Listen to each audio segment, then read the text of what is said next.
மகரத்துக்கு குரு 180 டிகிரி சமசப்தமமா, அதாவது கடகத்துல உட்கார்ந்து என்ன பண்றாரோ, அத அப்படியே டைரக்ட்டா மகரத்த பார்த்து பண்ண போறாரு. "இருக்கும் இடம் பலவீனம், பார்க்கும் இடம் தான் பலம்" அப்படின்னு சொல்றோம். அப்படி இருக்கும்போது 180 டிகிரி குருவின் பார்வைய ஃபுல்லா வாங்க போறது மகரம் தான். பயங்கர பலப்பட போது மனசு.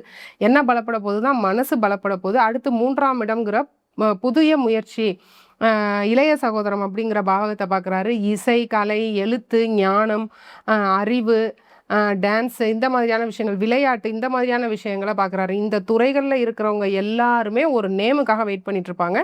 இந்த குரு வந்து உங்களுக்கு நேமையும் குடுத்து, ஃபேமையும் குடுத்து, வருமானத்தையும் குடுக்க போறாரு. ஏன் வருமானம்னா 11.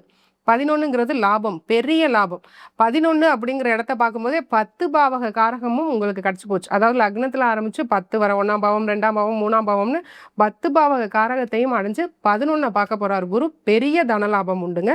நான் சொன்ன துறைகள்ல இருக்கவங்க மீடியா பீப்புளுக்குலாம் ரொம்பவே ஒரு யூடியூபரா இருக்கீங்க, இல்ல வந்து மியூசிக்ல இருக்கீங்க, இல்ல ரைட்டரா இருக்கீங்க, அந்த மாதிரியான ரிலேட்டட் துறையில இருக்கவங்களுக்கு சூப்பரா குரு அள்ளி தரப்போறாரு. மனச பார்க்குறாரு. ஒரு மனச்சிக்கல், ஒரு குழப்பம், எப்ப பாரு ஒரு ஸ்ட்ரெஸ்ஸான மென்டாலிட்டில இருந்த மகரம், அதுவும் இந்த 7:30 சனி காலகட்டத்துலலாம் பெரிய ஒரு கஷ்டத்துல இருந்தாங்க. உயிர் மட்டும் தான் இருக்கு, வேற எதுவுமே இல்லன்னு.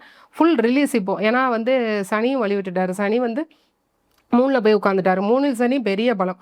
அதுபோல குருவும் பயங்கரமா பார்க்குறார். இந்த ஒரு வருஷம் ஜாக்பாட்னா அது மகரத்துக்கு தான். அள்ளிக்கிட்டு போலாங்க இந்த காலத்த. ரொம்பவே நல்லாயிருக்கும்.